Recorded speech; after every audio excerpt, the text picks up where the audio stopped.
और ब्रेक के बाद स्वागत है आपका। बढ़ते खबरों की ओर। सपा ने 19 स्टार प्रचारकों की सूची जारी की। यूपी उपचुनाव के लिए समाजवादी पार्टी की ओर से स्टार प्रचारकों की लिस्ट जारी कर दी गई है। 19 स्टार प्रचारकों की लिस्ट जारी की गई है। अखिलेश यादव, रामगोपाल यादव, शिवपाल यादव स्टार प्रचारक होंगे। साथ ही डिंपल यादव, अवधेश प्रसाद, जया बच्चन स्टार प्रचारक के रूप में अपनी भूमिका निभाएंगे। लालजी वर्मा, रामचल राजभर स्टार प्रचारक बनाए गए समाजवादी पार्टी की ओर से। अब जो है स्टार प्रचारकों की लिस्ट जारी कर दी गई। उपचुनाव को लेकर पूरी जोर शोर से सपा की तैयारी देखी जा रही है और कई सारे सपा के ये दिग्गज इस लिस्ट में शामिल है। अगर हम बात करें, खुद सपा प्रमुख अखिलेश यादव, रामगोपाल यादव, शिवपाल इस लिस्ट में इनके नाम शामिल है। इसके अलावा अगर हम बात करें, डिंपल यादव, अवधेश प्रसाद, जया बच्चन, लालजी वर्मा, रामचल राजभर स्टार प्रचारक बनाए गए हैं समाजवादी पार्टी की ओर से। 19 स्टार प्रचारकों की लिस्ट जारी हो गई है यूपी उपचुनाव के लिए सपा की ओर से। तो लगातार पूरी दमखम दिखाने के लिए सपा तैयार है और अब स्टार प्रचारकों की लिस्ट तैयार हो गई है, जिसे जारी भी कर दिया गया है सपा की ओर से। और अब ये अपनी भूमिका इस उपचुनाव को लेकर निभाते हुए नजर आएंगे, जिनमें कई बड़े चेहरों को शामिल किया गया है। अखिलेश यादव, रामगोपाल यादव, शिवपाल, डिंपल यादव, अवधेश प्रसाद, जया बच्चन, ये तमाम लोग स्टार प्रचारक की भूमिका निभाते दिखेंगे उपचुनाव में समाजवादी पार्टी की ओर से। इसके अलावा लालजी वर्मा, रामचल राजभर स्टार प्रचारक बनाए गए। तो 19 स्टार प्रचारकों की लिस्ट सपा की ओर से जारी किए गए हैं। और इसी खबर पर हमारे साथ मोहम्मद आसिफ लखनऊ से हमारे सहयोगी हमारे साथ जुड़ गए। आसिफ, समाजवादी पार्टी ने अपने 19 स्टार प्रचारकों की लिस्ट जारी कर दी गई है। कई बड़े चेहरों को इसमें जगह दिया गया है। जी बिल्कुल, जो ही आज सपा की तरफ से स्टार प्रचारकों की सूची जारी की गई है, जिसमें 19 नाम है। और इस सूची की खासियत देखें तो यह सूची भी PDF फार्मूले पर तैयार की गई है।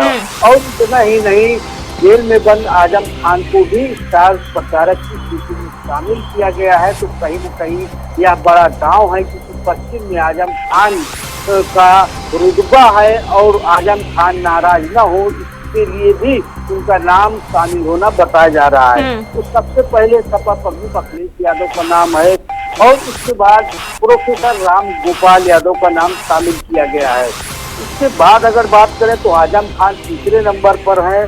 चौथे नंबर पर सिनेमा स्टार जया बच्चन सांसद भी हैं और सपा की कद्दावर नेता भी मानी जाती है। वहीं शिवपाल सिंह यादव को 6वें नंबर पर रखा गया है। तो कहीं न कहीं जो है इस सूची में चाचा शिवपाल यादव को भी शामिल किया गया है। और वहीं इसके बाद राम जी लाल सुमन, श्यामलाल पाल प्रदेश अध्यक्ष सपा के, बाबू सिंह कुशवाहा, हरेन मलिक, लालजी वर्मा समेत जो अन्य नाम है वह सभी सांसद है। बिल्कुल आसिफ, अगर हम बात करें तो अब उपचुनाव को लेकर चुनावी रंग किस तरह का समाजवादी पार्टी की ओर से देखने को मिलेगा, क्योंकि दिवाली के बाद से अखिलेश भी सक्रिय रहेंगे, रैलियां करेंगे, जनसभाएं करेंगे। तो अन्य जो लिस्ट जारी किए गए हैं इसमें अखिलेश यादव के अलावा कई बड़े चेहरे हैं समाजवादी पार्टी के। तो क्या कुछ चुनावी रणनीति होगी? देखिए, चुनावी रणनीति बन चुकी है पूरी तरह से। समाजवादी पार्टी प्रमुख अखिलेश यादव की बात करें तो दीपावली बाद से ताबड़तोड़ रैलियां करेंगे, रोड शो करेंगे, जनसभा करेंगे। लेकिन इससे पहले की बात करें तो समाजवादी पार्टी के कई बड़े नेता अब जो है चुनावी जो विधानसभा है वहां पर कार्यक्रम में शामिल हो रहे हैं। आज ही प्रदेश अध्यक्ष श्यामलाल पाल प्रयागराज की फूलपुर सीट पर पहुंचे हैं, जहां पर वह एक सभा में शामिल हुए हैं। तो कहा जा सकता है कि समाजवादी पार्टी ने पूरा मास्टर प्लान तैयार कर लिया है।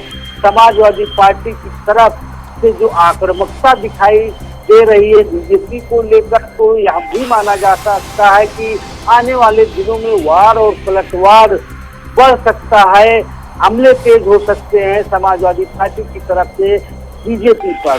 तो और कोई कमी पाने पर तुरंत जो है उसका रिएक्शन भी सामने देखने को मिल रहा है। जिस तरह से संजय निषाद की अगर बात करें तो उन्हें बीजेपी की तरफ से कोई सीट नहीं मिली। हाँ। लेकिन उसके बाद समाजवादी पार्टी ने एक ट्वीट किया और कहीं न कहीं संजय निषाद को और बीजेपी को घेरने की कोशिश किया।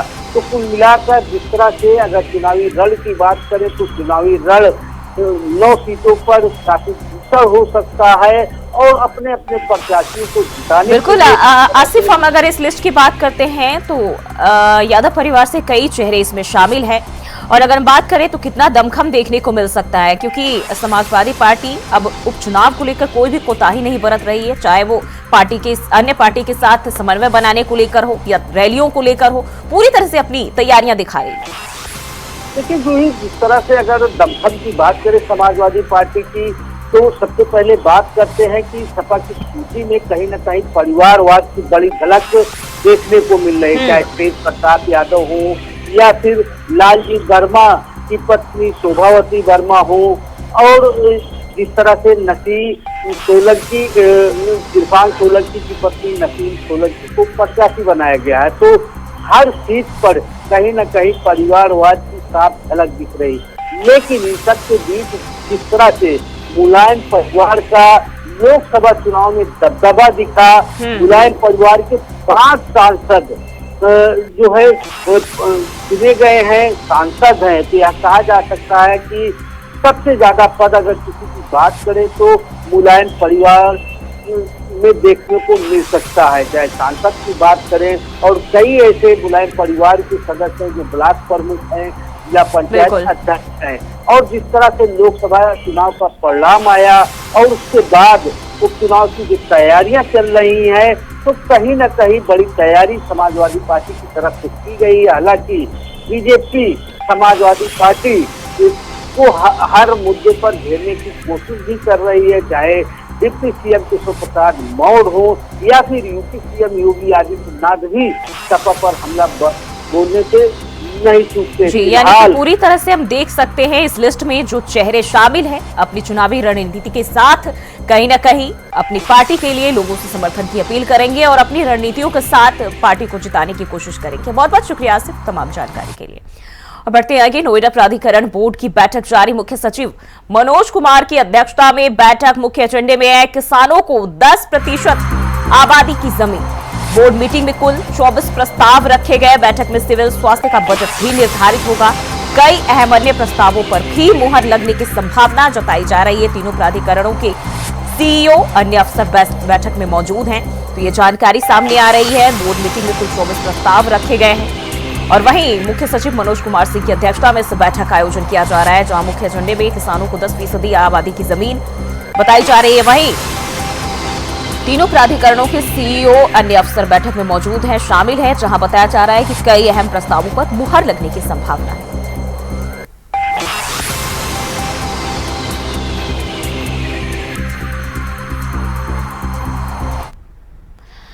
लखनऊ से खबर सामने आ रही है। डिप्टी सीएम ब्रजेश पाठक का बयान। सपा के स्टार प्रचारकों की सूची पर बोले ब्रजेश पाठक, सपा के स्टार प्रचारक एसी कमरे में बैठे रह जाएंगे। एसी के कमरे में ये स्टार प्रचारक बैठे रह जाएंगे और सभी सीटों को भाजपा जीत जाएगी, तो ये जानकारी सामने आ रही है।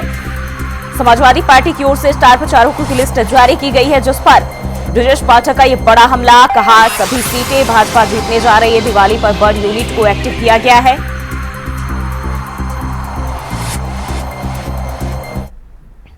और वहीं गोरखपुर के रामगढ़ ताल में रोइंग चैंपियन के समापन कार्यक्रम में सीएम योगी शामिल हुए, जहां विजेता और उपविजेता खिलाड़ियों को पुरस्कृत किया गया। इसके साथ ही उन्होंने अपना संबोधन भी दिया।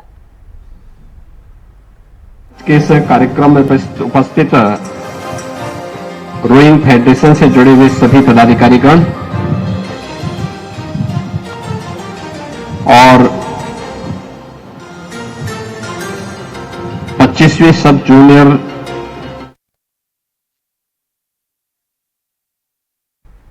और जौनपुर के शाहगंज कोतवाली थाना क्षेत्र में टप्पेबाज बदमाश मौत मामले में एसपी ने बड़ी कार्रवाई की है।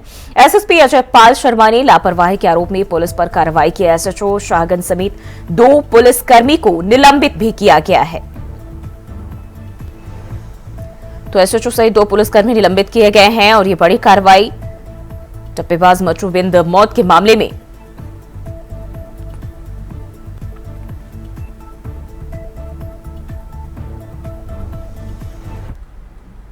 और वहीं जेएमएम विधायक दिनेश विलियम मरांडी का लिट्टीपाड़ा विधानसभा में टिकट काटने पर सियासी बवाल मचा हुआ है। बता दें कि विधायक का टिकट कटने के बाद अब विधायक ने बगावत का रास्ता अपनाने का संकेत दिया है और उन्होंने पार्टी के पदाधिकारियों पर सवाल खड़े किए। उन्होंने कहा कि झारखंड के आंदोलनकारी की भूमिका में नहीं रहने वाले को पार्टी में रहने का कोई अधिकार नहीं है। वहीं दिनेश विलियम मरांडी ने कहा कि लिट्टीपाड़ा सीट से जेएमएम उम्मीदवार के खिलाफ कार्यकर्ता विरोध प्रदर्शन करेंगे। विधायक का टिकट कटने पर बवाल भी मचा। विधायक ने बगावत करने का संकेत दिया।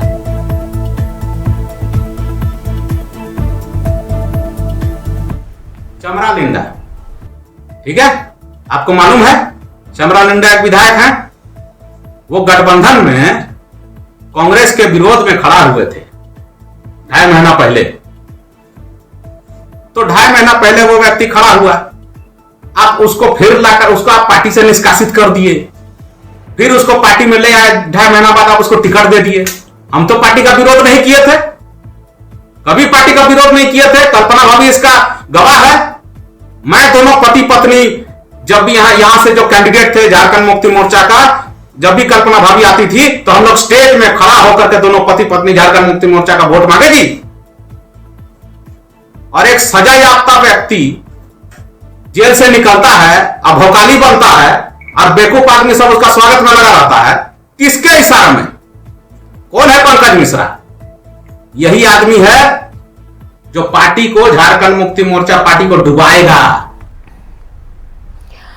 जौनपुर के शाहगंज सामुदायिक स्वास्थ्य केंद्र पर उस समय हड़कंप मच गया जब प्रसूता के उपचार के दौरान मौत हो गई। वहीं मृतक के परिजनों ने महिला चिकित्सक पर लापरवाही और गंभीर आरोप लगाते हुए हंगामा खड़ा कर दिया। सूचना पर पहुंची पुलिस ने लोगों को समझा बुझाकर मामले को शांत कराते हुए शव को पोस्टमार्टम के लिए भेज मामले की जांच पड़ताल शुरू कर दिया। वहीं सामुदायिक स्वास्थ्य केंद्र की तरफ से गुजर रहे शाहगंज के विधायक रमेश सिंह की का काफिला भीड़ देखकर रुक गया। विधायक ने पीड़ित परिवार को शांत कराते हुए पूरे मामले की जानकारी ली।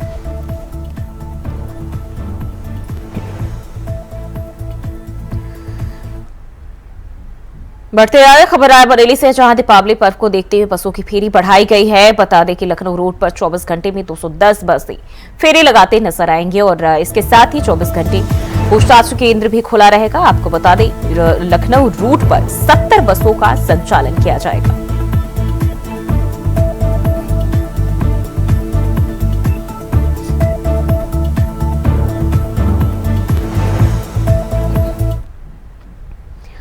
बढ़ते आगे खबर बिजनौर से है, जहां हिट एंड रन का मामला सामने आया है। आपको बता दें तेज रफ्तार कार ने 2 बाइक सवार लोगों को टक्कर मार दी। टक्कर लगने से एक बाइक सवार काफी दूर जाकर गिरा। वहीं हादसे में एक की इलाज के दौरान मौत हो गई, जबकि एक युवक गंभीर रूप से घायल बताया जा रहा है। वहीं हादसे का सीसीटीवी फुटेज के जरिए पुलिस जो है आरोपी की तलाश में जुटी हुई है।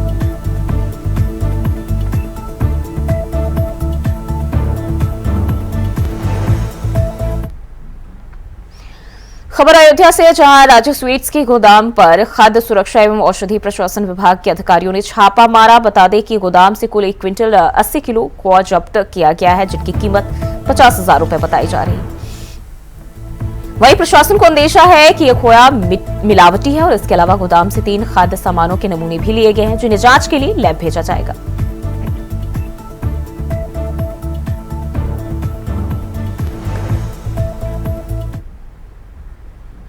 और फिलहाल के लिए इस बुलेटिन में बस इतना ही। खबरों के लिए बने रहिए इंडिया वॉइस के साथ।